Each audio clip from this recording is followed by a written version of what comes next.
Hello everybody and welcome to the Australian Space Discovery Centre. I'm just going to start by playing a little video here.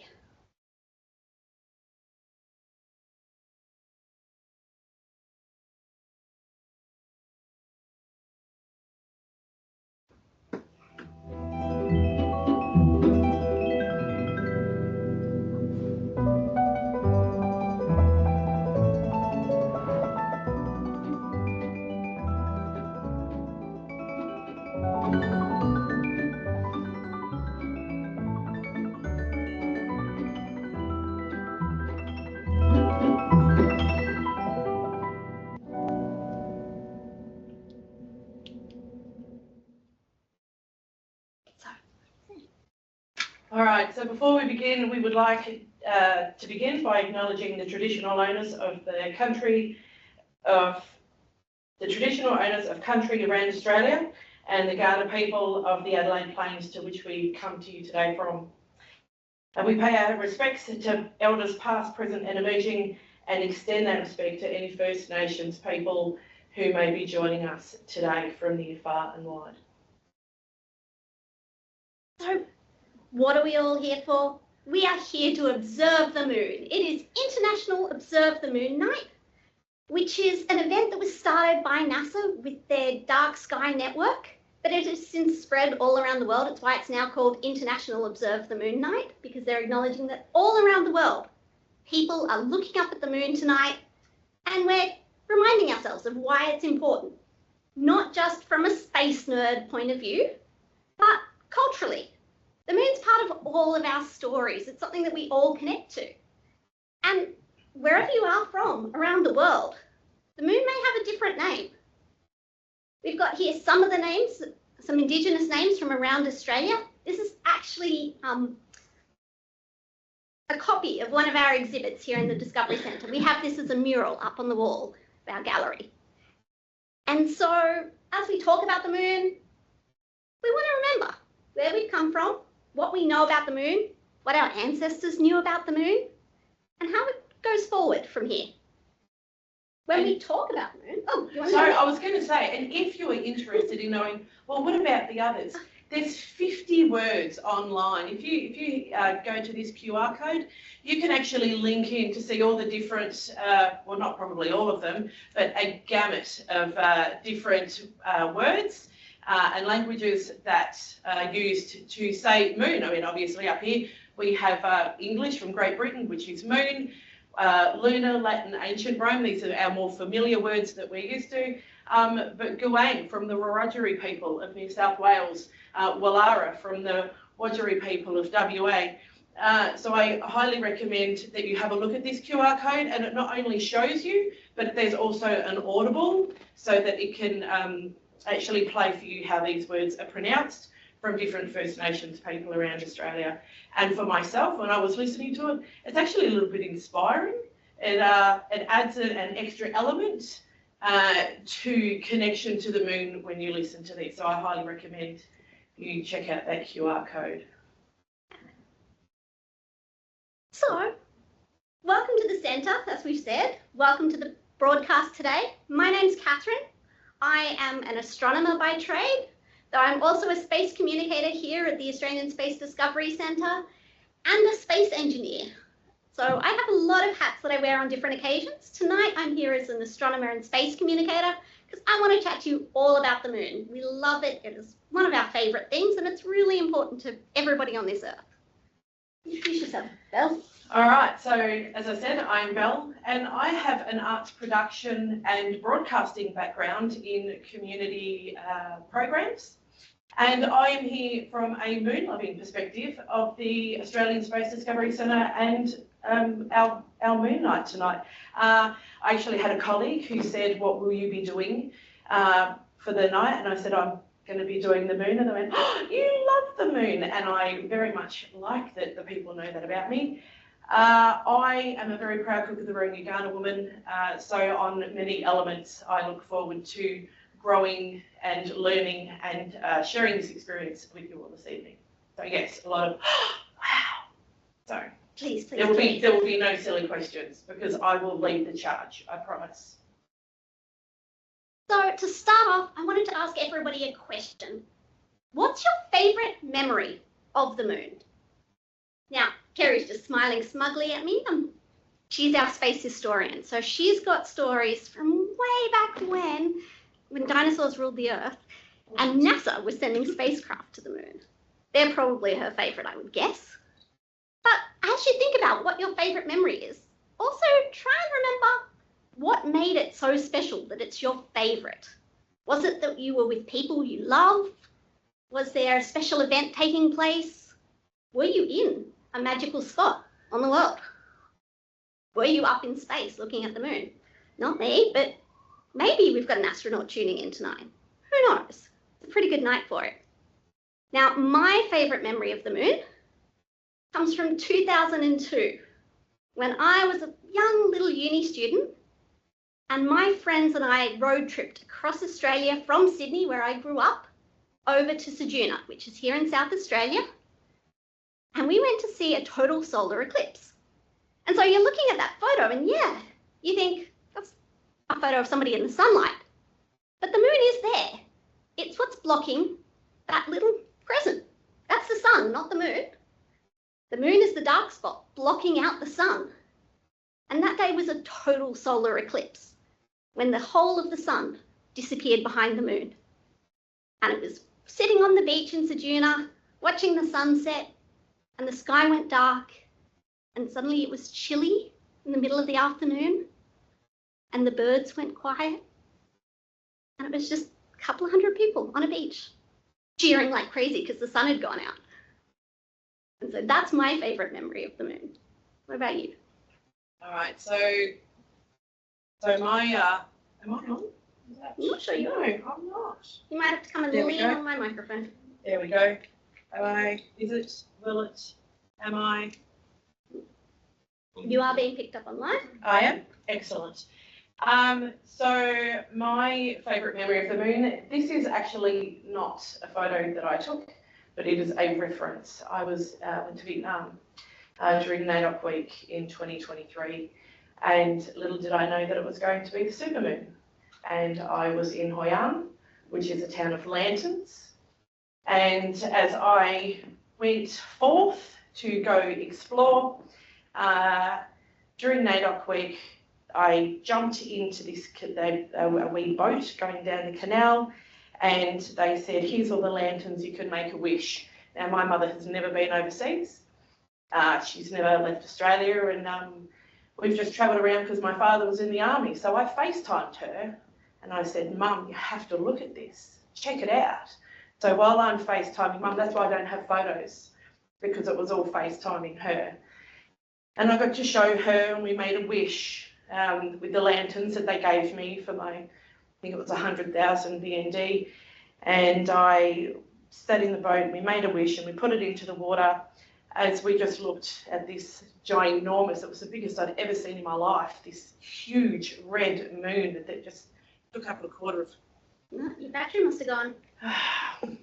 It took up a quarter of the sky, and I then got out of the boat, climbed up the very scary steps on the side of the canal, and went to get myself a dragon tattoo, to which he put 5 moons on it. I didn't ask him, we had a complete language barrier, but now I walk around with a dragon that he decided to colour in red and yellow, and I said, so you want to put a dragon tattoo on me with 5 moons that's red, black and yellow during NAIDOC week? And I said, you're a very special man. To which I found out my mother was born near the dragon. So she always walks with me now, so that's my favourite moon story. I know. It's a bit cool. It is a good story. Yeah, I like it. Now, we are also hoping to make some new memories with everybody tonight. We are broadcasting, and we are going to be chatting to people from all around Australia. We're located... Can I get my arrow to show? No, I can't. That's all right. We're hanging out here in Adelaide at the Australian Space Discovery Centre. We were going to have some telescopes out the front to play with, but unfortunately, as you can see on our map, there is some cloud cover around today in certain parts of Australia, and it's making things very difficult for those of us that actually want to see the moon. Especially if you've got a great big telescope, unfortunately. We're also going to be chatting to Brisbane Planetarium, where we've got Duncan on the line. We've got, don't have my names here, but we've got Layla and Beck out at Woomera Barker Observatory and Andamuka Observatory. They've gathered together and they're going to be chatting to us as well. And we've got John from the Central West Astronomical Society located out in Parkes. Those of you on the second screen, they're all waving and saying hello to us, which is great. Yeah, fantastic. They look like they're having a party out there. It's great. They probably are. Just not too much beer on screen, okay, guys? Thanks. So, that is a weather map from about an hour ago. This was taken from space with the Himawari weather satellite. It's a Japanese one, and it's showing where the clouds are. It's one of my favourite satellites out there. Australia uses it for weather forecasting. It's very cool. What are we doing tonight? Well, we've been welcoming everybody and having our chat and getting to know you all. After that, we're just going to do a short presentation here in centre about the Australian Space Agency and the sort of cool things they're supporting with regards to moon missions. Then we're going to have 10 minutes with each of our special guests broadcasting into the centre and online as well. At about T plus 60 minutes, so about an hour after we started the screen, we're going to just cut to observing the moon, and that's the time for you guys to be asking questions, both online and in the centre. We'll get somebody to answer those for you. We've also got activities in the centre, so if anybody gets bored and doesn't want to sit here anymore, feel free to jump up, run around. Those of you online, I can't stop you. Here in the centre, they get a little bit of a judgy glare. And then at 90 minutes past our start time, we're going to be wrapping up online. I believe there may still be a bit more time to explore the centre at that point. So let's jump in and I'll talk about the Space Agency a little bit. So we are doing all sorts of cool things. These are my official slides. And one of the things it says up there is that we're supporting Artemis. Now, not everybody's heard of Artemis yet, which is a bit of a problem. But Artemis is the sister of Apollo. And unlike Apollo, who was the sun god, Artemis is the moon god. And the Artemis missions are the space missions that are sending astronauts back to the moon. Kind of a big deal. So we are sending people back to the moon in the next few years. And so we're helping get ready. Here in Australia, we are building cool technology, and a lot of that is being funded by the Australian Space Agency. For example, there is navigation systems that are being built. The GPS systems don't work on the moon because the G in GPS, that's global, as in on Earth. So we need to build a network of satellites around the moon that'll tell the astronauts where they are and help them communicate back to us here on Earth. Yes. Yeah, just like that. You are very clever. I like you, kid. He said, was it like an MPS? Yes. So we What does also, MPS stand for? usually it's a Mars positioning system. What were you thinking in particular? You were thinking moon? Yeah.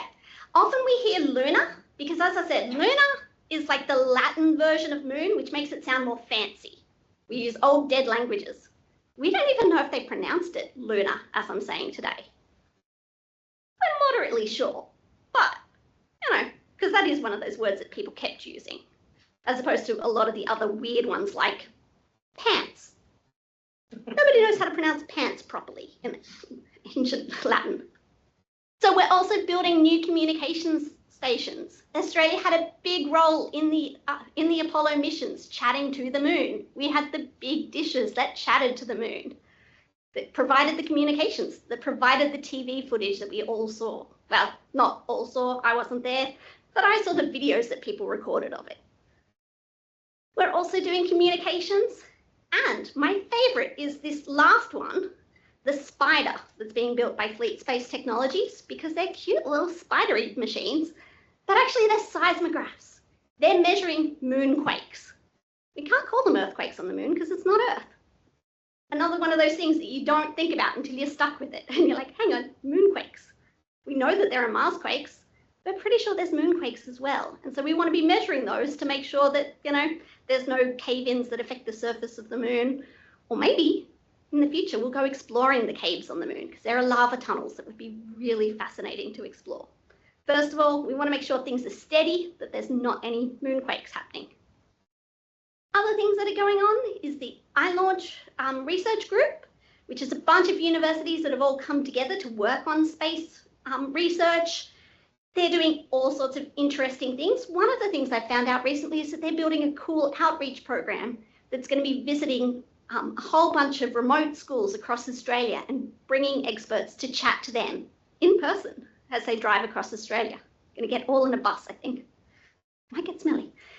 The other really interesting research announcement was the formation of the Plants for Space group, because it turns out when you go to space, everybody loves a flower, and there's not many in space unless we take them ourselves, right? You're not going to go and find daisies growing on the moon unless you take the seeds and plant them. And we don't know if they're going to grow until we do the research in advance and figure it out. And so there's a research group with experts here in Adelaide and all around Australia that are doing that.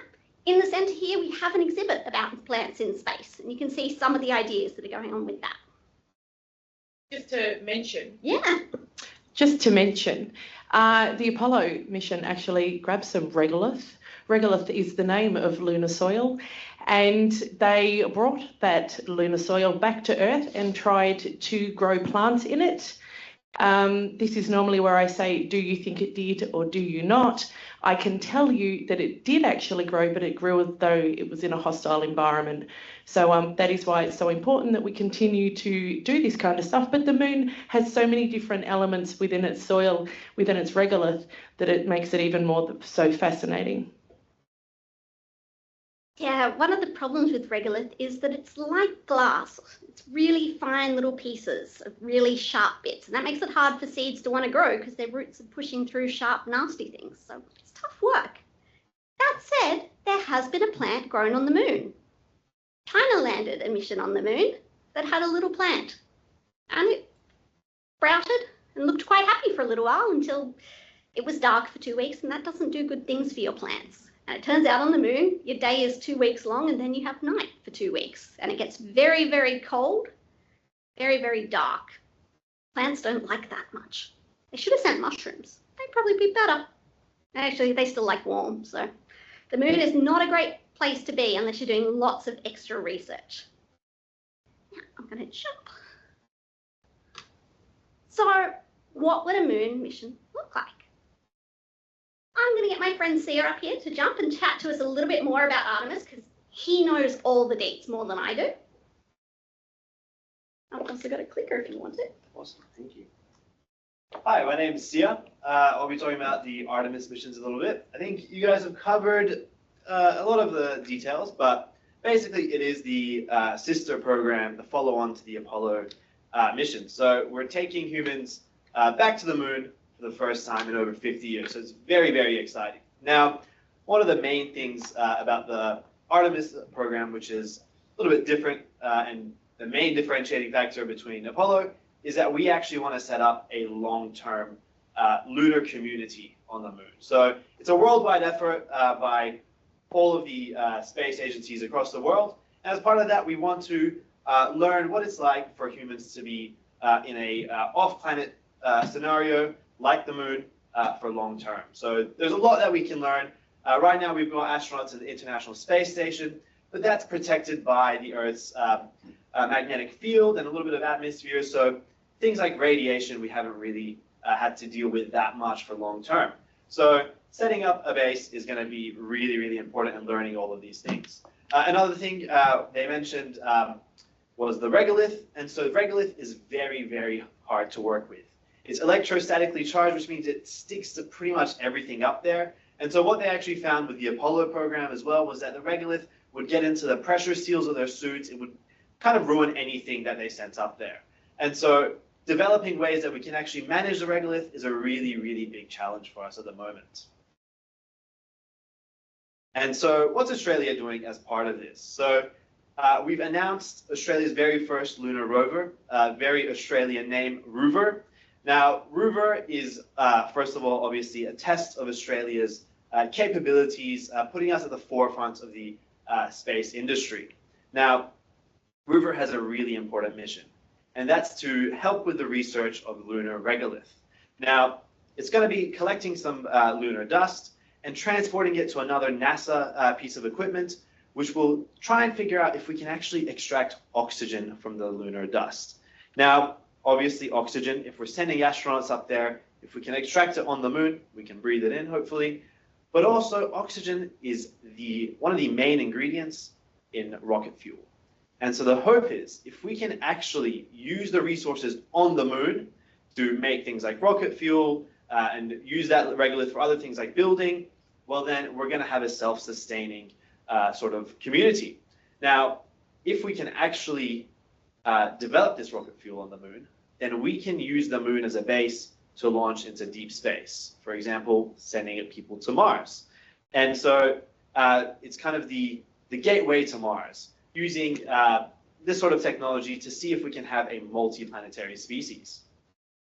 So as part of this, there will also have a lunar space station. So this is called the Gateway, and this will be essentially replacing what the International Space Station will be. It'll be around the moon, and it's going to be a rendezvous point for our astronauts to go up there first before they go to the surface, and also potentially a stopping point if someday in the future we want to send astronauts or send cargo to Mars or beyond.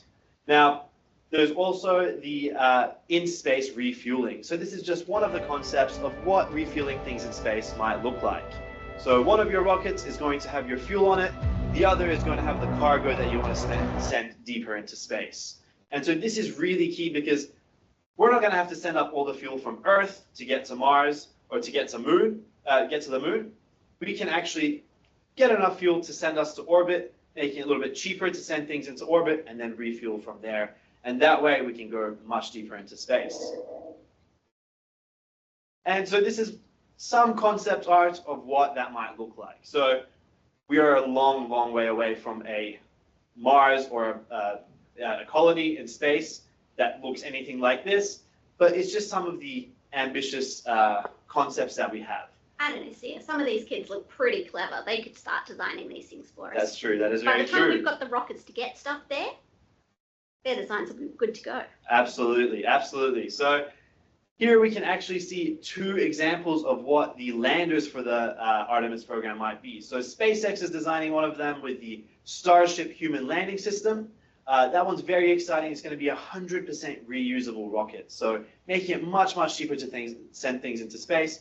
And it's very, very big, meaning that the plan is to send more than 10 astronauts at a time, up to potentially 100, we don't know, but a lot. That'd be an insane number of people. But if you can send more things at a time into space, the cheaper it becomes. And here we have another example. That one's being designed by a few different companies like Blue Origin and Lockheed Martin. And so this tends to be the way that they do things to design things for space. They get two groups to compete for that contract to design it, and whoever has the best design tends to be the one that they go for. And that's what's happening with Rover right now, isn't it? Absolutely. So Rover is being designed by two different groups at the moment as well, and hopefully we'll be seeing the end of that project soonish to get it sent to space. Yeah. The decision will be made hopefully by the end of the year. Should be soon, I believe. Yeah. And so another aspect of what Australia is doing to be involved in the next stages of this is very exciting. We actually recently had Australia's very first astronaut graduate from the European Space Agency astronaut program. So Catherine Bennell-Pegg, we have had other Australian-born astronauts, but Catherine Bennell-Pegg will be the first one that when she is given a mission, she'll have an Australian flag on her uniform. So it's very, very exciting because hopefully that actually opens up some avenues to have some future Australian astronauts for future missions. This one here, I love rockets, so this one is really exciting to me. And this is actually a rocket designed by a company called Gilmore Space out in Queensland. Now, this, when it launches, it will be Australia's very first orbital rocket to be designed, manufactured, built, and launched from Australia. So very, very exciting. We've got a big future ahead of us in terms of the Moon to Mars program. Thank you very much for that, Sia. You are an excellent presenter. All right, so that's us here in the centre. I think it's time to start meeting some of our experts around the rest of Australia. Nate, can you connect us? Absolutely. We first have Duncan and Michaela from Brisbane Planetarium, so I'll just bring them on screen. Duncan, are you there?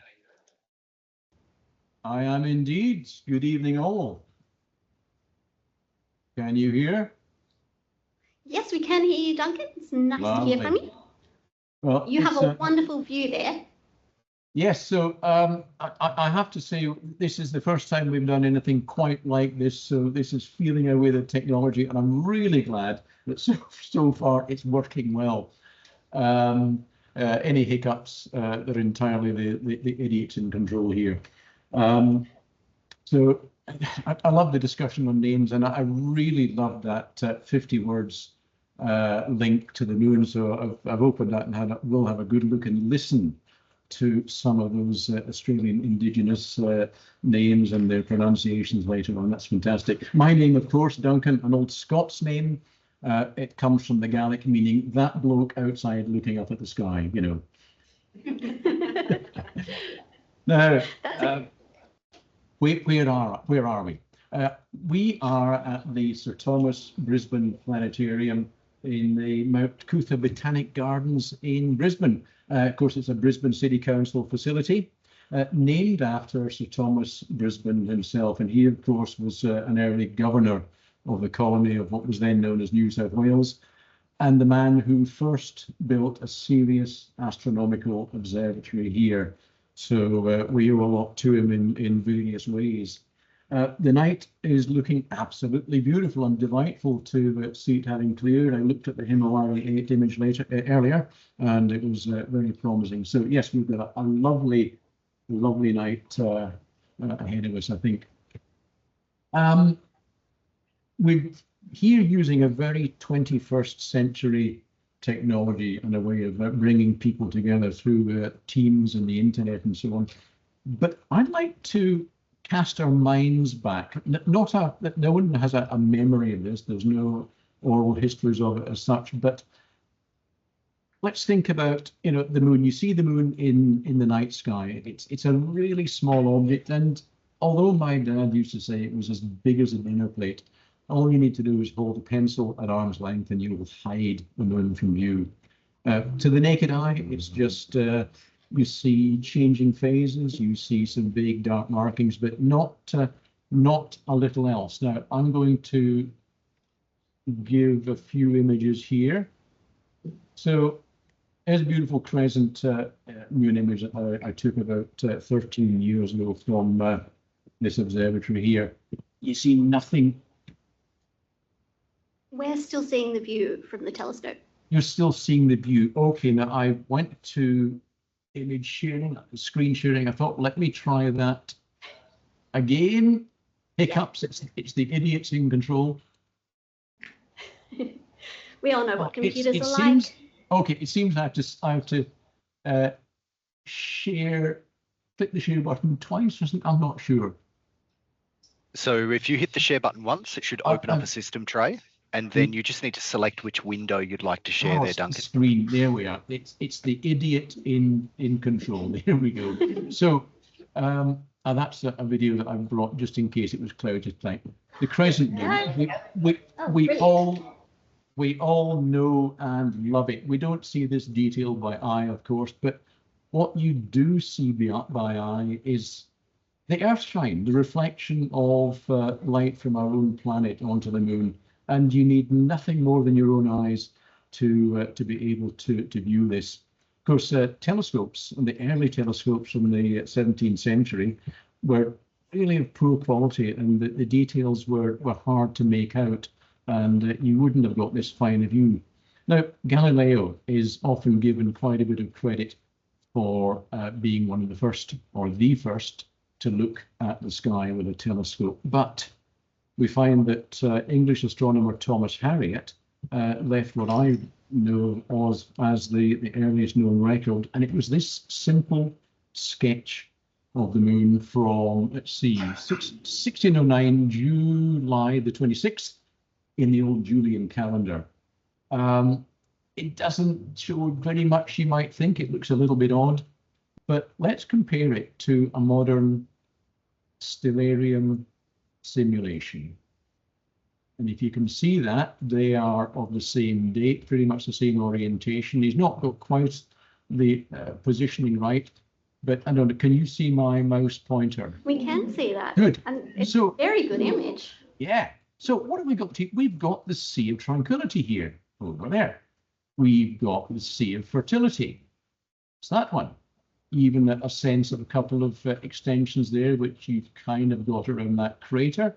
The Sea of Crises, Sea of Nectar over here, and just a hint of the Sea of Serenity there. But this is what I love. So, you know, simple, your eyes can give you some of those shadings, but look at this little jiggle here. We've got what astronomers call the terminator, the suggestion of the dark edge of the moon where the sun is just rising. But this is quite a definite squiggle here. And of course, this is something that all moon observers know about. It is the fact that you see the best view of craters right on or close to that day-night boundary.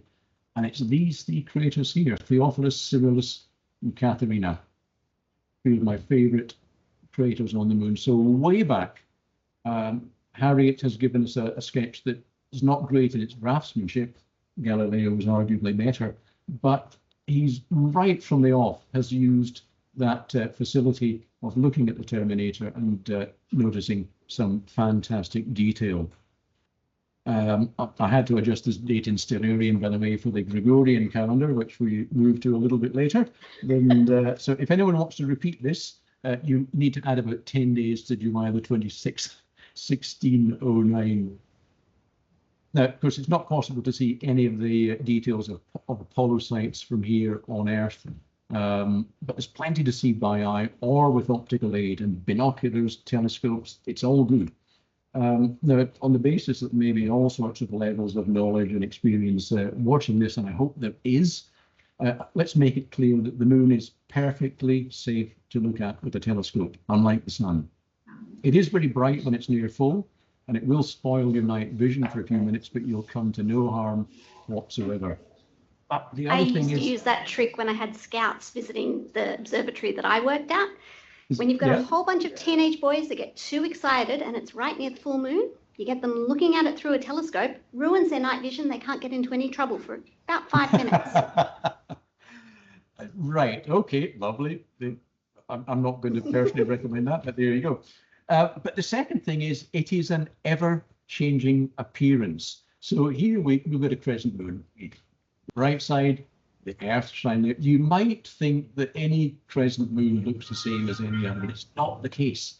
Because you look hour by hour and you get that shadow line, the daybreak advancing, and you can look close in at details. You can see shadows gradually getting shorter. And to see time lapse of this, of course, it is a fascinating thing. But it's not just that. It's that the moon doesn't present exactly the same face to us all the time. It does present more or less the same face. So we talk about the near side of the moon and the far side. But in fact, we see about 59% of the moon's surface. And I think at the present time, we can see a little bit more around this age of the moon here. I need to refer to my other image, because the moon's orbital speed is not constant. Because it orbits in an ellipse, as things tend to do. There are times when it's moving more slowly, other times more quickly, and that gets out of step with its constant rotation. So we always see a slightly different view, tilted a little bit this way, a little bit that way. And so, you know, good luck at having a look at the moon and expecting to see exactly the same as you saw last time, because you'll go a long time between those sessions to repeat the view. So it's always worth looking, and you can see different things all the time. So tonight, 3 days away from full. So the terminator, as we call it, is nothing to do with cyborgs from the future. It's the termination of night and the beginning of day. That's well across to one side of the disk. So that's where we're going to see the best detail tonight. I might just finish by mentioning another couple of things. This is another thing about the moon. We've heard of the supermoon effect and so on. It's one of those terms that not everyone loves it. Is it really super? Well, tonight we've got a moon that's approaching this sort of distance. I think we're slightly further away from that. So we've got a fairly large image of the moon. When the moon's at its furthest in its orbit, it can be over 400,000 kilometers away from us. So you get a slightly smaller image. So tonight, a pretty good big image. Make the most of it. And looking forward 3 days, Brisbane gets another chance at I was this. going to make sure we brought that up. Look at that. Yeah, so we've got another occultation of Saturn. The moon will slowly drift across Saturn. It starts about 6:25, 6:24 Brisbane time, and Saturn will reappear somewhere around about there, something like 25 minutes later. So I hope it's clear on that night. Folks, I And think... it's exclusive to Brisbane, I'm afraid, Adelaide. You're all very disappointed. Yes, You won't be able to see it yourselves. It'll be very close to the moon. It'll just be passing underneath. Yeah, I'm not sure what the most southern extent is. I'm not sure Sydney. I don't think Sydney gets it, but Sydney doesn't get it, no. Yeah. Well, it's one of those things. That was mine from 2014, so I've waited a long time for this one again. It's a good excuse for a holiday. Yes. And very last thing, however you look at the moon, just take a moment to look at with the naked eye and just think that is the moon. You're sharing the view that your grandparents had, that early humans have had, that anything that looked up at the moon in eons gone by enjoyed that same view of it, and it is just as good now as it was 500,000 years ago. Isn't that special? Thank you so much. That's a wonderful way to finish your Okay, talk. okay. Yeah, well done. Thank you, Duncan. Thank you. But at a later time, I understand we're running out of time, but at a later point, I do want to know why those two craters are your favourite. But we can revisit that another time, but I need to know. Excellent. So we're going to head over to Across John. to John out at Parkes next. Okay, hello, can you all hear us? We can. Yes, we can. Hello. Well, welcome everyone. My name's John Sarkissian and I'm here with my fellow members of the Central West Astronomical Society. Wave everyone. And we're having a great time tonight. We're meeting in the suburban backyard in the town of Parkes in the central west of New South Wales. And as you can see, it's a typical Aussie backyard with the Hills hoist. And we can even hear the neighbourhood dogs barking in the background. Hopefully they won't be too loud. And distant trains too. So, and of course for us today, we're very fortunate. We were hoping for this to be this way, but we have a glorious clear sky and the moon, and you can see it's almost directly overhead. And if you can see the telescope here, we actually have it looking at the moon. And it's slowly getting even higher and higher as the night progresses. But we have a camera attached to it. And we can send you a live feed of what we're seeing with the telescope. Shall I do that now? Oh, yes, please. Okay, let me just share this. Okay. Now, oops. Let me just do this again. Here we go. Can you see that? Yes, we can. Okay. So here we have, we're looking at a portion of the moon towards the eastern side of the moon. And you can see here, I've deliberately put it here. Can you see the cursor? We can, yes. Very good. So here we have the Sea of Tranquility. The Sea of Serenity is just below here, and we have the Sea of Crises here. The reason I put the telescope on this is because it was located about here where Apollo 11 landed in July 1969. And of course, we here in Parkes have a special connection with Apollo 11 because the giant CSIRO radio telescope just to the north of the town was tracking the moon at the time, received the TV pictures of that famous moonwalk, and recommended to 600 million people around the world, 1/6 of mankind at the time. And the world, we were tracking it actually with our colleagues at Honeysuckle Creek near Canberra had a smaller 26-metre antenna, and with the 64-metre antenna in Goldstone, California. But the Parkes pictures were the best, and NASA switched to Parkes about a few minutes into the moonwalk and stayed with them for the remainder of the 5-hour moonwalk. And one interesting thing here, I heard one of the speakers mention earlier that the regolith of the moon in the Sea of Tranquility here, you can see here. See how it's noticeably darker to the other areas there? Let me just move this and see if I can, there we go. Okay. That's a great view. Yeah, see how, let me just stop that drift. Here we go. See the Sea of Tranquility is noticeably darker to the Sea of Serenity here. Okay, and when the astronauts brought back the moon rocks, it was noticeable just how dark they were, how black they were. In fact, moon rocks are as black as coal. In fact, the bitumen on your road, on the roads, that's the color of the moon. But when you look up at it now, it looks really bright, very white, because it's just reflecting the sunlight back to us. Only about 15% or so of the sunlight hitting the moon is being directed back towards us, which is why, but of course the sky around it is so much darker. That's why it looks so bright and white, but it's actually pretty dark. And the Apollo 11 moon rocks were dark. And in fact, a few years ago, our society actually hosted a festival of astronomy, our Astrofest, and we managed to get some samples of Apollo 11 moon rock, and people noticed just how dark those little moon rocks were. But I'd also like to just, if I may, just have a look around some of the other areas here. Let me come over here. Yeah, please do. Show us some of your favorites. Yeah. So we're going to take you on a little tour of the moon here. Let me see. Let me go the other way. Okay. And that's the problem with telescopes. They're all back to front and upside down. Yeah, here we go. Okay. So we have here a famous crater here called Copernicus. It's a relatively young crater. It's a very large crater, but you can see, we know it's relatively young because it has all these rays coming at it. So when the large meteorite impacted the moon, it threw up a lot of the material, and when it settled down, it formed these rays that seem to emanate out from it. And it hasn't been there that long, too long, for it to be, if you like, eroded away by micrometeorite impacts. And so it still stands out against the rest of the moon. We have here also the Apennine Mountains here, and it's just over here where Apollo 15 landed at Hadley Rille. You can't quite see it with the resolution of the telescope here, but it's located about there. That's where Apollo 15 landed, and the Parkes telescope was tracking it at the time. Another interesting feature here is this little scar here in the moon. Can you see that? Yeah, we can. Yes, we can. That's the Alpine Valley. It's a giant rill that's carved its way out through the mountains there, and the Lunar Alps, and we call it the Alpine Valley as a result.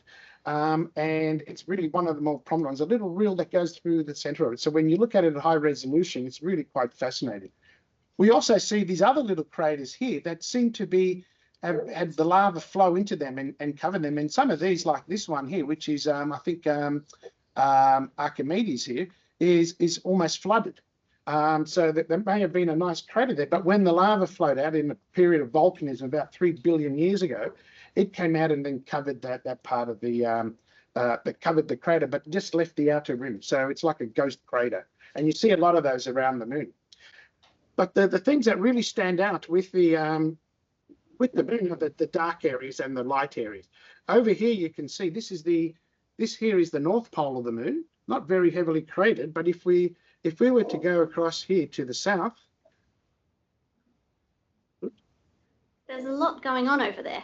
There is, and this is the really interesting parts here.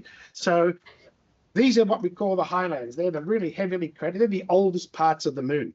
And so in the early years of the solar system, when it was still formed, there were a lot of what we call planetesimals, large chunks of rock still floating around the solar system, crashing into the planets and causing a lot of a period of heavy cratering.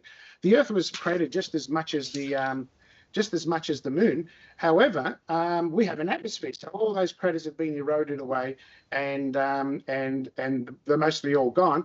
But the moon doesn't have an atmosphere, and it preserved it. And so the really heavily cratered parts of the moon are the oldest parts.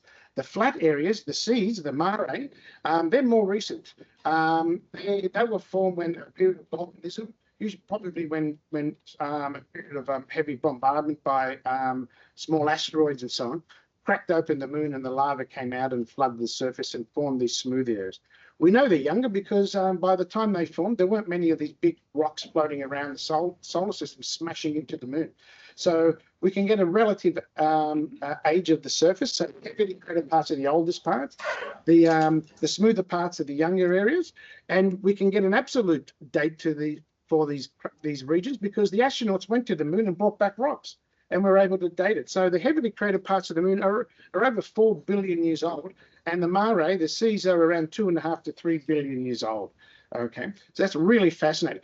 But what I want to point out to you here is this crater here called Tycho with its central peak. And when the moon is full, it has its magnificent ray system that you can see even with binoculars. It's magnificent. It's the youngest of the large craters on the near side of the moon. It's a magnificent ray system. And just below it here, this big crater is Clavius. It's the largest crater on the near side of the moon. And just a little bit to the south of it, about there. In fact, that's where the south pole of the moon is, about there. Just a little bit over here was where just recently the Intuitive Machines Odysseus lander landed on the moon, and it was the first commercial lunar lander, and the Parkes telescope was tracking it.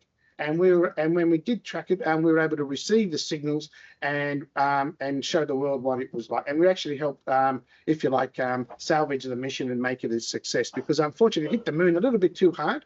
One of the legs broke and it tipped over slightly, and the antennas are all pointing towards the ground. But the Parkes telescope, being so large and sensitive, was able to receive those very weak signals and was able to recover a lot of the data and the images and so on. So it was just over here in a place called Malapert Crater. But in early next year, the second of the missions of Intuitive Machines, IM2, called the Athena lander, will be landing almost dead smack on the south pole of the moon, right on a little ridge, very, very close. And they have to have a precision landing there because 50 meters either side, they'll either fall off the cliff or fall into a deep crater. So it'll be a challenging thing. And the telescope, the CSIRO Parkes Radio Telescope, will be tracking it. I was going to say, you're going to need some really good communications to keep that They feed will, yeah. going. Make sure you don't crash. That's right, But we have it's a magnificent. Drop a couple of frames in your sighting video, a little bit of lag. Yeah. Everything goes boom. Okay. Oh, so were you seeing that? We were, yes. Yeah, fantastic. And just to finish up, I just want to can I just share some slides? Very quickly, you've got a minute. Oh, a minute? Okay, I'll do this very quickly. Sorry about that. No, you're all right. We can come back to you afterwards for questions as well. Oh, okay, no worries. I think it's this one here. Just get rid of that. There we go. Can you see that? Okay.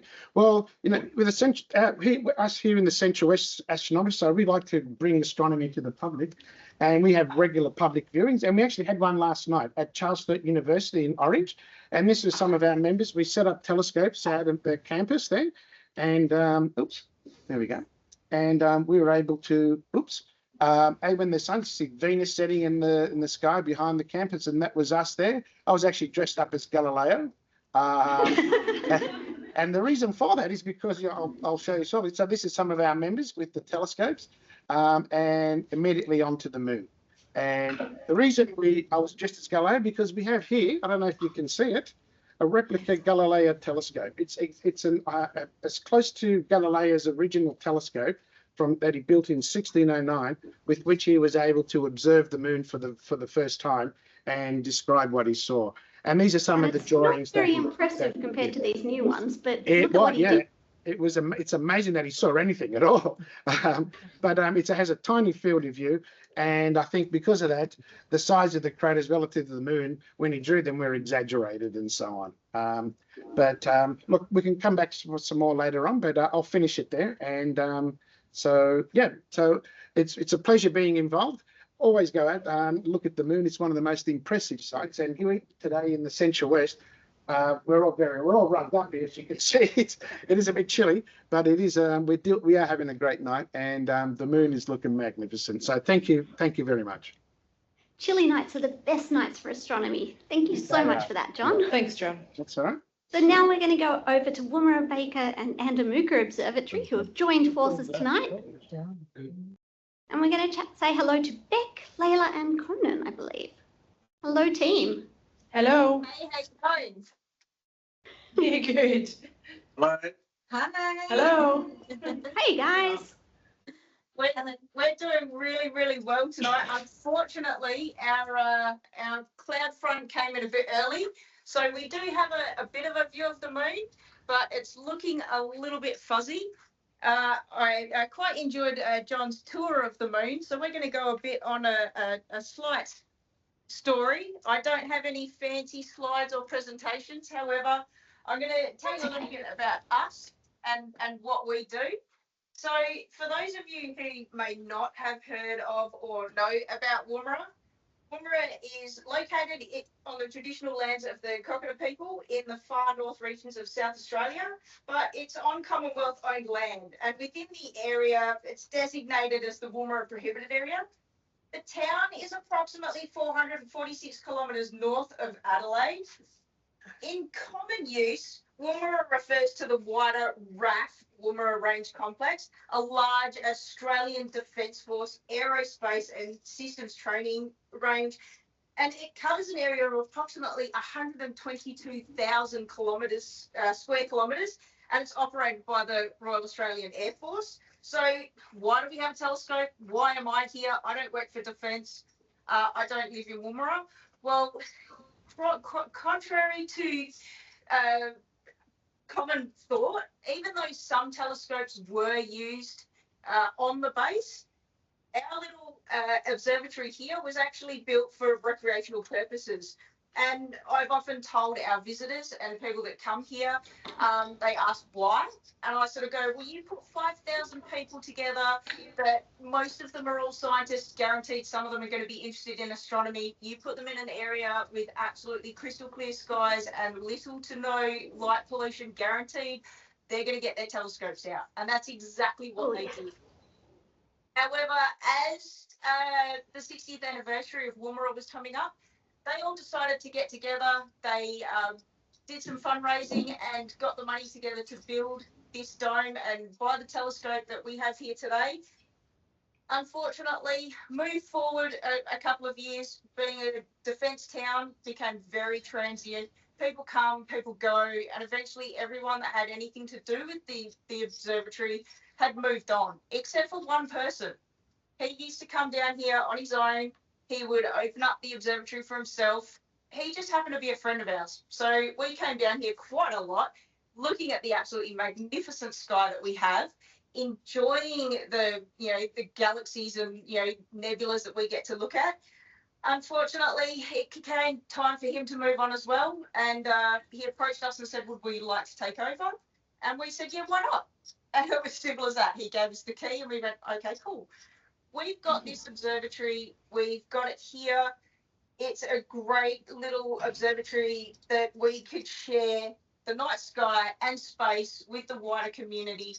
And so that's what we did. And it took us about 9 years to get to where we are now, where we average about 20 to 30 visitors from all walks of life, every age you can imagine. And we come down here every Friday and open for free for anyone who wants to look through the telescope and have a look at the night sky and especially the moon, because it does look awesome. So in short, our little observatory and Woomera as a whole, we didn't really have much direct contribution to lunar exploration. We don't have a lot to do with the moon. Other than having a look at it with our visitors, we don't have much knowledge of the moon, which is why tonight is fantastic. Been picking up some great new knowledge. But we do have one in the book, Fire Across the Desert by Peter Morton. It does actually state that the Americans actually came to Woomera and discussed with the base here about making this a landing site for the shuttle space station, which we've been led to believe actually did happen. The Woomera runway here That was for the space shuttle, yes? Yeah, the space shuttle. So it was actually programmed into the space shuttle. If anything was to go wrong, it could actually land here in Woomera. Brilliant. It was very exciting when we found out about that. But if the Woomera Range didn't already exist, the proposal that Australia should engage in a program of civil space research would have been unrealistic. Now, this is a quote from 1959 from the Australian Academy of Science, highlights the critical role played by the Woomera Rocket Range in the inception of space activities in Australia. Although the establishment of the range itself was not was not related to space research. Woomera's vast downrange areas and the specialised skills in missile technology, launch and precision tracking, that it meant that the rocket range was ideally placed to become the hub for early space activities in Australia. And it may surprise many people to learn of Australia's almost forgotten role that we did have in the space race in the Cold War era. Whilst many of the may be familiar with Woomera, a lot of people have heard of it, they associate it with rockets and explosions. However, not very many know that it was from this remote South Australian township that an Australian satellite constructed at the University of Adelaide was launched into space on an American rocket, making Australia the 4th country in the world to launch a satellite from its own territory. Yeah, that's a brilliant story. I love the story of the Oscar 5 and how it made it to space so very early that the Aussies were out there doing it, and it was a bunch of uni students. Too much time on their hands and a couple of trips out to the equivalent of Bunnings to get all the gear. It was a brilliant way for them to, I guess, use up their spare time. But it basically came from a joint US, UK and Australian defence research program known as Project Sparta, which was held here in Woomera in the mid-60s. And they brought, I believe it was 10 of the US Redstone rockets to Australia for the program, but ultimately they only used 9 of them. And so they actually donated one of those rockets to Australia to be able to launch that satellite into space, which was known as RESAT. The satellite was developed and constructed to complement the sounding rocket program, providing basically a comparison from orbit to the data obtained from those sounding rockets. And the successful launch on the 29th of November in 1967 gained Australia entry into, I guess, what we call the Space Club. We were now, accepted by other countries that we could do this. We can be a part of this, and we had the knowledge and the expertise to do it. And it was successful. It did its 5 days of successfully sending data that we could compare with the sounding rockets and results. So even though we did not have direct, involvement with lunar exploration, or even today, huge involvement in the space, from the early 60s right up until today, we've played a behind-the-scenes role in the space exploration, including the most recent involvement of assisting JAXA with their recent return. I was going to say, you've got some important moon missions coming up out from Woomera, because JAXA's doing some moon missions, but not to our moon. No, we are going off to a few separate moons. We don't know all the stories. They like keeping things hush-hush from us. But yes, hopefully we will be heading out to, I believe it's one of the moons of Saturn. Which Mars, actually. It's the Mars Moon Explorer mission. Yes. And that's going to be going in 2030, we believe, or maybe that's when it's returning. The details are a little bit fuzzy because you want to make sure you've got everything right before you announce your launch dates, obviously. And that's exactly it. And there can always it's coming back to Woomera. I think it's due for launch in 26 at the moment. Oh, due for launch in 26 when the next Mars window opens, I think. That's what they're talking about at present. Brilliant. I Kerry, still our think our space moon's expert, prettier just though. telling us that. Our moon's much prettier. Just letting everybody know. I still Yeah, but the we moons can of go Mars look at are so others. small you can walk I still across. say ours is prettier. Just needed to add that in there. I'll turn this I off. agree I with just that. needed to say my piece. Thank you very much. Martian ones look a bit like potatoes. They do. They're not even round. They're rubbish. The bigger one's like 26 kilometres across, and you could walk it in a day. Well, not. But for the bit where there's not enough gravity to hold on to you, so your spacewalk on that moon would bounce you off towards Mars. Do not recommend. So our moon is the better moon, clearly. It's also the largest of the moons in the solar system compared to the planet, especially. Our moon's roughly the size of Australia. Give or take, depending on how you're doing your projections on your maps. Yeah. I'm not going to actually compare numbers. All right. So thank you so much, Beck and the Woomera crew, for chatting to us. Oh, it's a pleasure. Thank you for allowing us to be a part of it. No, it's been absolutely brilliant. We're glad you've got your moral support team there as well. You know, you've got to keep your friends with you when you're observing because it's cold and it's dark, and especially when it gets cloudy. You need some people there to commiserate with hot chocolate. We were hoping that the cloud would dissipate. It did a little bit, but it's still quite cloudy over here, unfortunately. Though we did get a good recording of the moon last night, which I believe you can see on the screen now. So that's what we were looking at last night.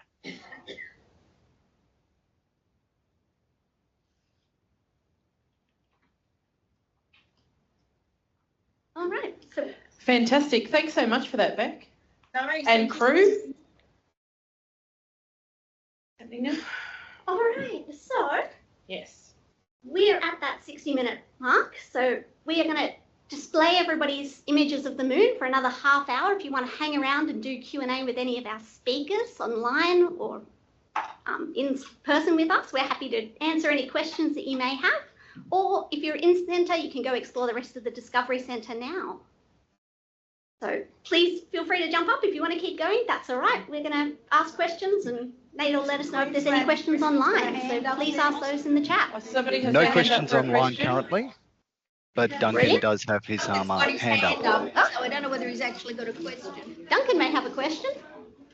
Not a question as such, but just something that's occurred to me I wouldn't mind mentioning. If you can bring my camera feed up for everyone's viewing. Yep, that is visible. While you're doing that, we actually do have a question in-house, if we're able to take that one.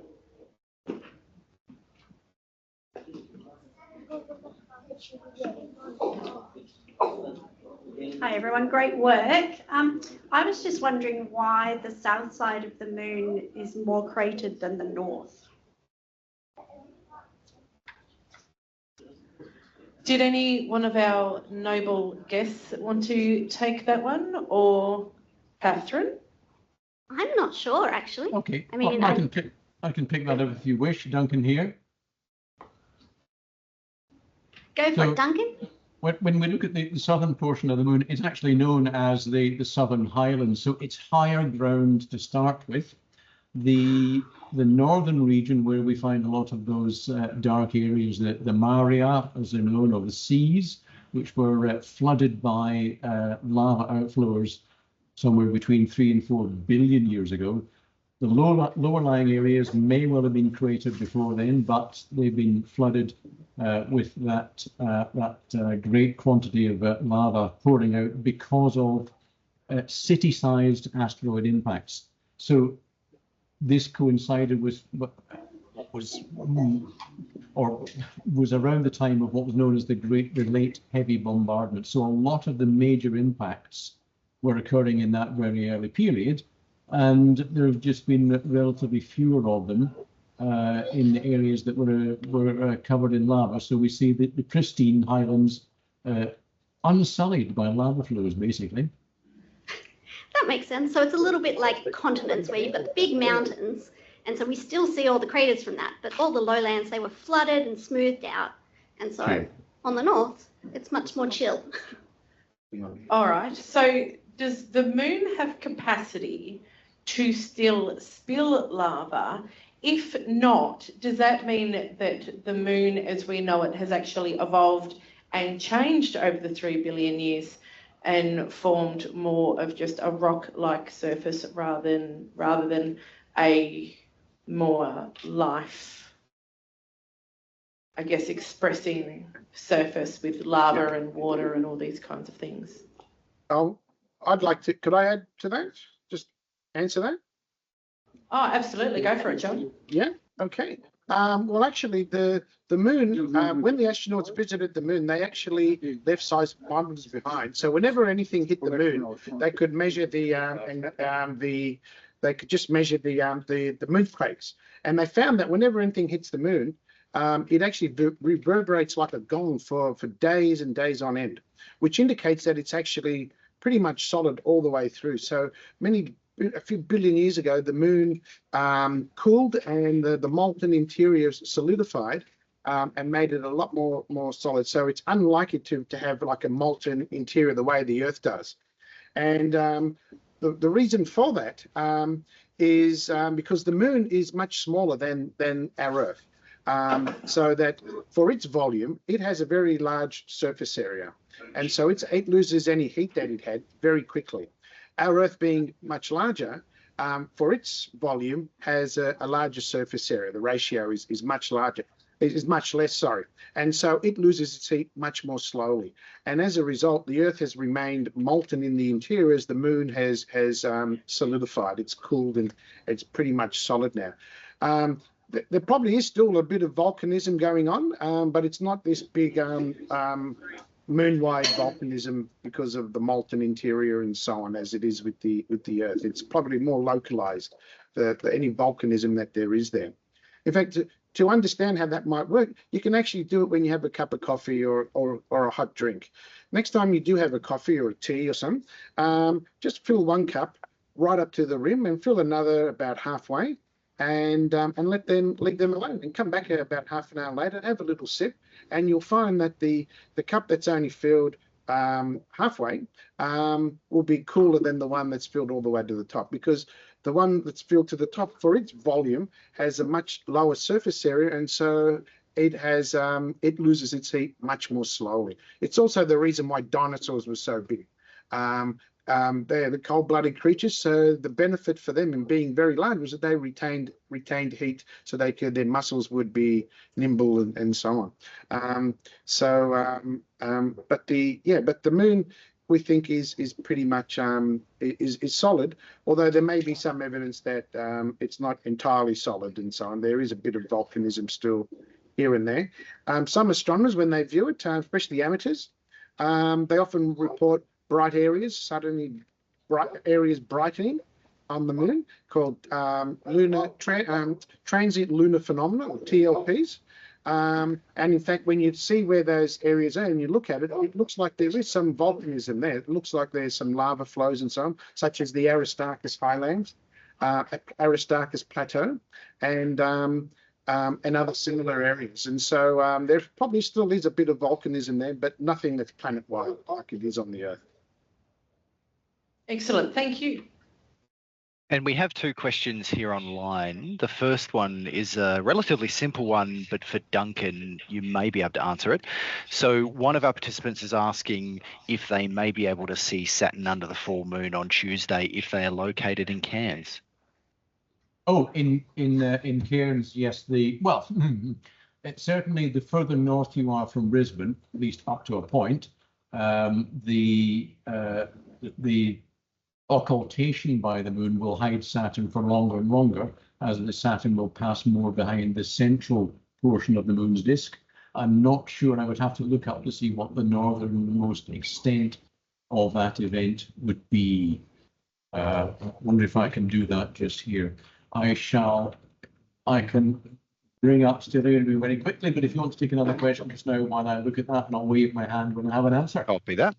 While you're looking that up, we had another question which is more about lunar science, so I'm not sure who's best positioned to answer this, but it's about temperature gradients on the moon. So are there different temperature gradients on the moon depending on the location, i.e. are the poles actually colder than other parts of the moon?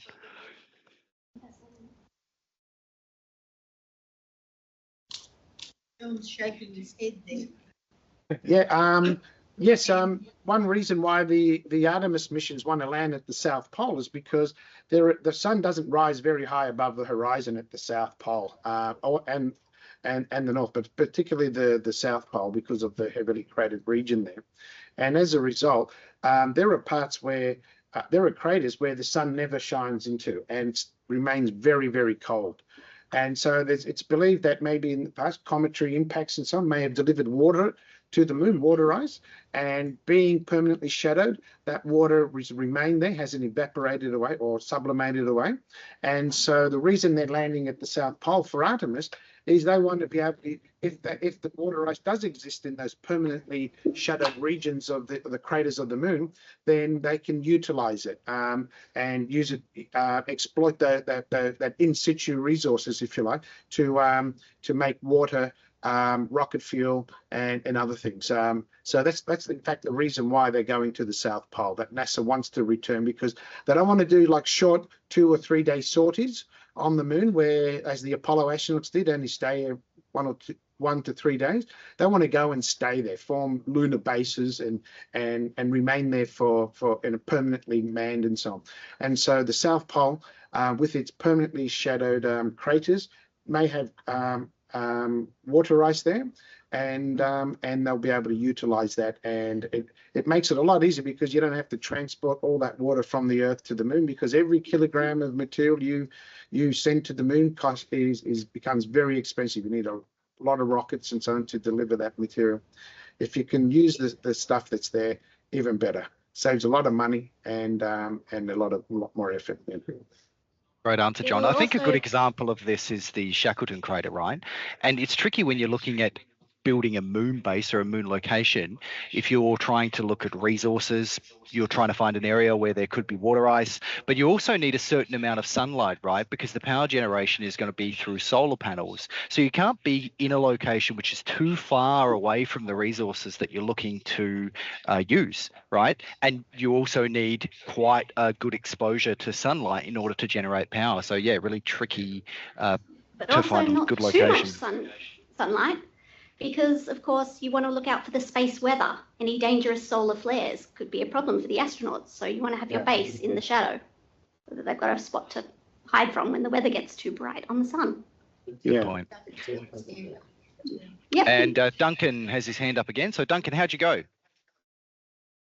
Okay, so Stellarium is telling me that from Cairns, just around 8 minutes, almost 9 minutes past 6, and it looks like bright twilight there. Saturn will disappear behind the moon, and just less than an hour later, around about 8 minutes past 7, it will reappear out of the other side. So you'll have an hour-long event rather than the 25-minute or so event that you have here. Of course, it's easy to see it going in, waiting for it to come out. You don't know exactly where it's going to reappear, so that's always the trickier end of that sort of event.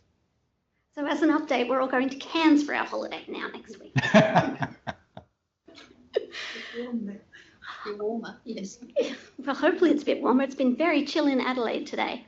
All right. Well, I have a question for our audience now. What's your favourite song about the moon? Does anybody have one? Because we want to talk about more than just the science of the moon tonight. Always Fly Me to the Moon. Kerry's vote is for Fly Me to the Moon. I'm a little bit more classical. I'm going for Ernie's song from Sesame Street, I Don't Want to Live on the Moon, which is all about how Earth is home and it's very nice. Same as the bottom of the ocean isn't very friendly. You know, I'd like to visit, I'd like to stay for a day, and then I'd like to come home where it's nice and comfortable and all my favourite things are. What about you, Belle? Do you have a song? I feel like I should look at my Spotify list, because Fly Me. Yeah. There's always Dark Side of the Moon. Yeah. Yeah, see. And if you get the chance to see the planetarium show of Pink Floyd's Dark Side of the Moon album, that's very good. Yeah. I just so everybody can hear me say this. Honestly, put moon in it, and I like it. I actually noticed you brought moon cakes. That's our treat for the end of the show. Because around Asia, this time of year, it's the Mid-Autumn Moon Festival, and one of the traditional foods is the moon cakes. So we're going to have some of those once we're finished with our broadcast and kick all the people out of the Discovery Centre. Little treat for us. There's also Teresa Tang's The Moon Guides My Heart. The Moon Guides My Heart by That's Teresa the Tang. translation. Yeah.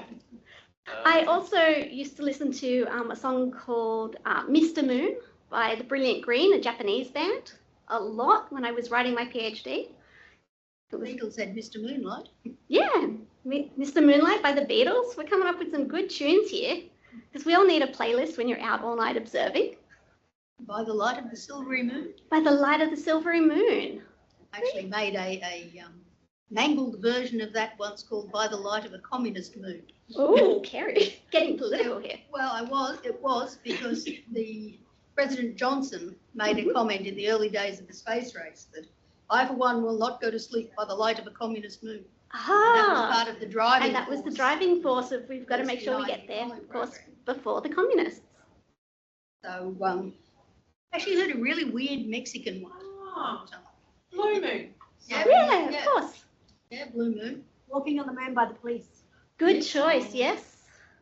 Had to look it up. That's okay. Now, we You do know, have I've had another a week to think question about this. online, which perhaps is Yes. best for one of our space communicators here.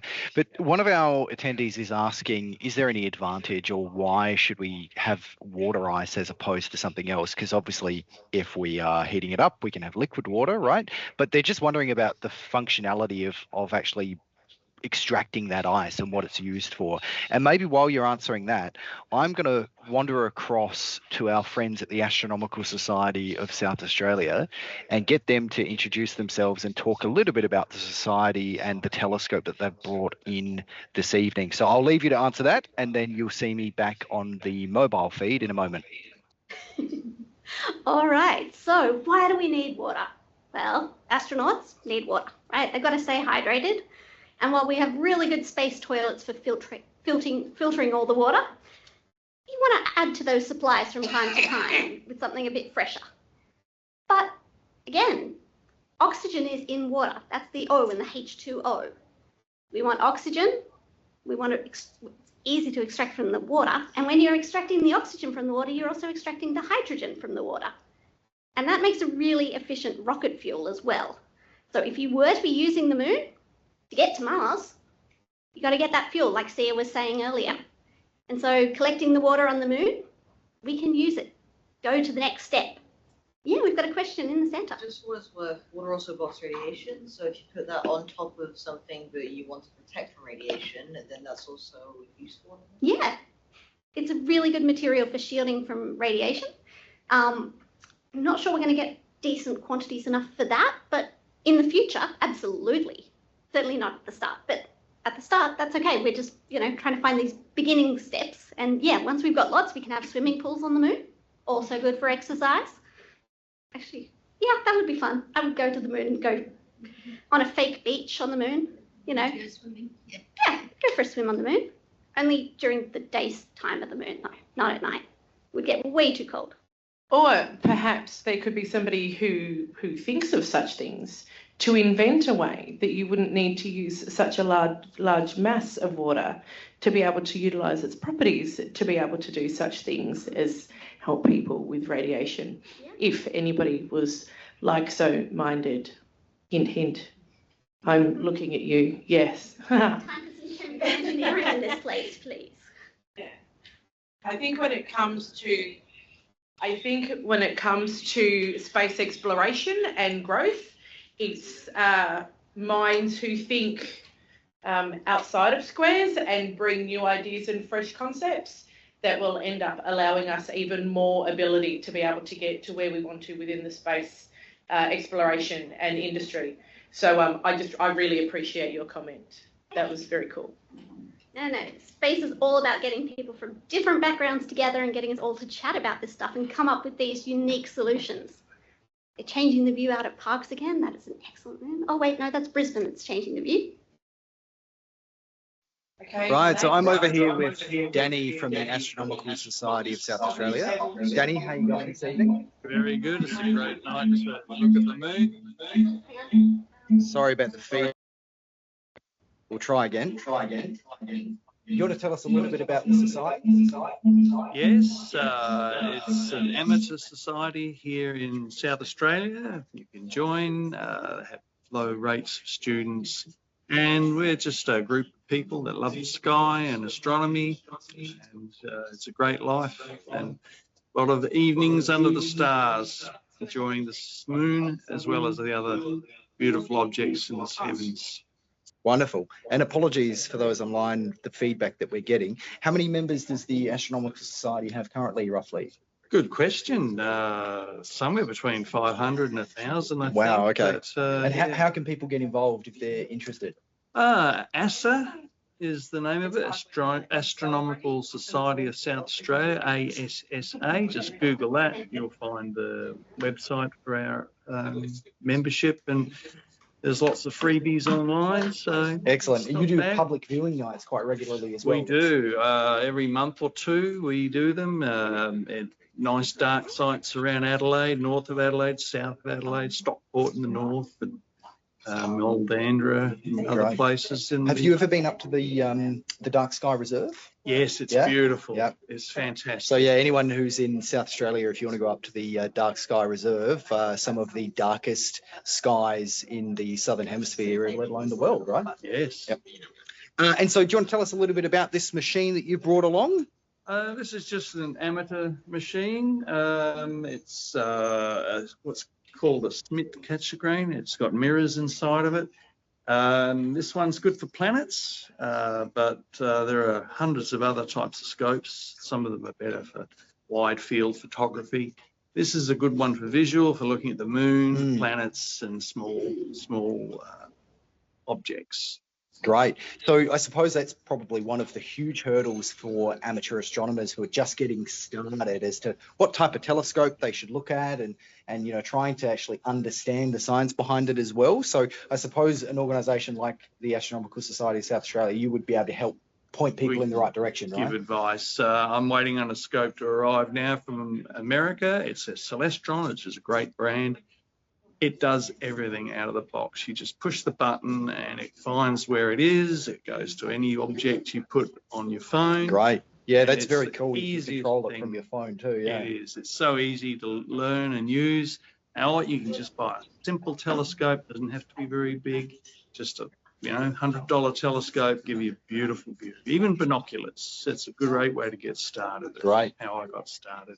Brilliant. All right. Well, I think you've got somebody who wants to talk to you a little bit more about observation, so I'll leave you to Okay, it. But thank you thank so much you. for coming tonight. I'll Thanks. throw back to you guys in the theatre. Thank you.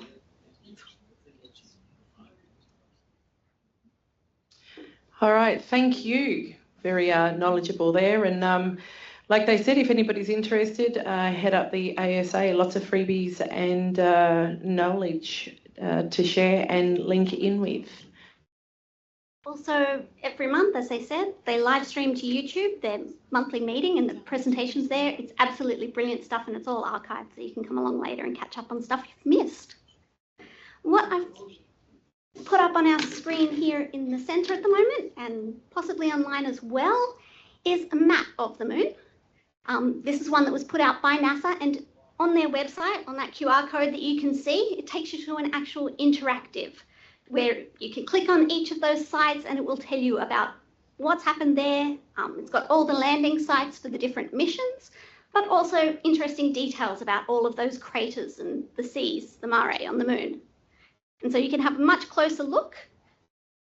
We've got that. That's okay. You've got that. And so that's really good fun. I was clicking around on it. They've also got, we've put up the Southern Hemisphere view here. They've got it upside down for those people in the Northern Hemisphere as well. But, you know, this is the proper view of the moon, right? You can see the rabbit in it. The rabbit, okay. So we've got a rabbit head here and his two ears, the pointy ears up above. He's got a big long body and a puffy tail in the crater. You can't see the cursor. You can't see the cursor. All right, doesn't matter. Okay, so is this waiting? It's thinking about it, that's for sure. Okay, no? Yes. Haha. So did anybody else grow up with the Easter Bunny on the moon? The man on the moon. You grew up in, yes, because Yes. you were from the northern. So I grew up with the Easter Bunny on the moon. And so I was told growing up that this over here was Mrs. Bunny and she was making all the eggs. I know very much growing up in Australia. Here was the table that she was working at, and over here was the pile of all the eggs that she was putting together. Coincidentally, my son did ask me when he was 10, he wrote a letter to the Easter Bunny saying, hey, are you real? I did indeed carve out a carrot. I did indeed paint that. I did indeed write a letter saying, absolutely, I'm real, don't tell anybody, this is between you and I, and added him an extra Easter egg. But that's how we hold the moon. There's lots of different ways that people connect with the moon. And culturally, I've looked up a few different things, and I've always considered the moon. Does anybody else consider the moon to have a gender? Like, is it female? I've always considered the moon to be female. However, in First Nations culture, a lot of them consider it to be male, with the sun being the female as it gives life. However, I've always, actually my job interview here, they said, what do you love about space? I said the moon, but I did get the job. So that's a good thing. So the Kaurna people call the sun Tindo, and the moon is named Kikera. There was other names as well used. And apologies to anybody who's sitting at home and going, absolutely no. But this is what I was able to find out. Some of the stories that I've been reading this week about traditional stories about the moon in Australia is that, yes, the moon is a man, and he's often brings with him storms. And so when you look at the moon and you see the hazy halo around the moon, that's usually a sign that weather is coming, and that's caused by that man being a bit grumpy, coming and causing storms. And so you don't want him to come and visit very often, but it's good for the rain. It's interesting because it's considered to be more benevolent. The moon is considered to be the male and more benevolent towards humanity, and the sun is called like Tindo, written Tindo, and was considered to be more malevolent in nature, which I found quite interesting. The supermoon or buck moon is proximity to Earth means it appears 5.8% bigger and 12.8% brighter than an ordinary full moon. And as we said, there's a supermoon this week happening on the 18th. So you'll see the moon as being a little bit bigger than normal. That said, if you go out and look at sunset, the moon looks absolutely huge on the full moon. And that's mostly an optical illusion because we're comparing it to buildings and things. It's the same size on the sky actually as normal. Generally, the moon symbolises tranquility, guidance and protection. I think that's why we associate that with being the feminine. And I do moon water. Full moons come, I put my water out. I'm outing myself. Yes, I do work at the Space Agency. That is not their belief system. However, science and... if it makes my kids drink more water because it thinks it's magic from the moon, well then, that is what we do. We're about to wrap up, yes? We are. I was going to say something and I've completely lost that train of thought, so that's all right. We're going to go through a couple more things that we'll share with you because I know I've got a couple more. Tonight, you have all participated by joining in, whether in person or out in the real world, online or something. You've participated in International Observe the Moon Night, so that QR code there will take you to the official website where you can download your own certificate saying that you joined in. It is very good fun, looks great on your fridge, makes an excellent talking point if you want to do show and tell at school on Monday.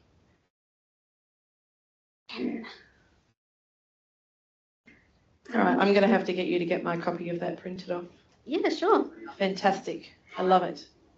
And so we're just going to put up the final slide there with all our social connections on it. If you are doing something for International Observe the Moon Night, please make sure you tag the Space Agency so that we all check in and share those around as well. Share your photos of the moon.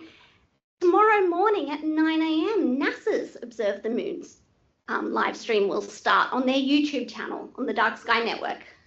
And so they'll be doing cool things. They'll be crossing all across America and possibly to a few of their European colleagues as well. There are other streams online as well, but this is going to be the very end of our Australian one, I'm afraid.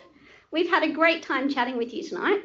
I just want to thank John and Duncan and the Woomera team for coming on and showing us the moon through your eyes this evening. It's been fantastic. Your knowledge and expertise and passion is much appreciated. So thanks you all for joining us. for you all in here and everyone at home, people who have streamed in. It's always great to share and learn and grow together as a society, especially when it's something as magnificent as the moon. So yeah, go out and talk about the moon with your friends, with your family, share some stories, take some pictures, draw something, make art, and then share it with us, because we love to hear everybody's space stories. So thank you all so much for tonight. Okay, thank you.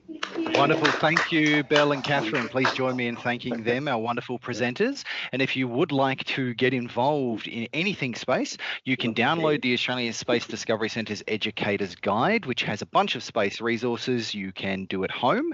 And also encourage you to go and talk to your local astronomical society and look at joining, maybe becoming a member. Thank you very much. Have a wonderful evening.